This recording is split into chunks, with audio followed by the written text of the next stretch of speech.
I didn't even turn it off. So then it's working. Plug it in? Yeah, I don't know what I didn't do something right. Yeah.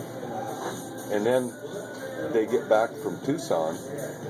She topped it off with salt, which I don't like. I never fill them that full. Yeah. 3/4. Keep it below the float.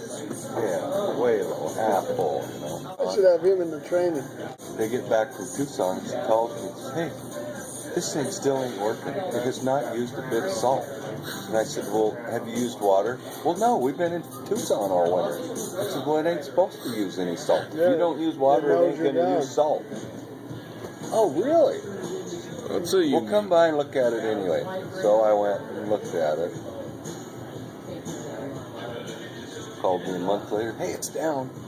It's working."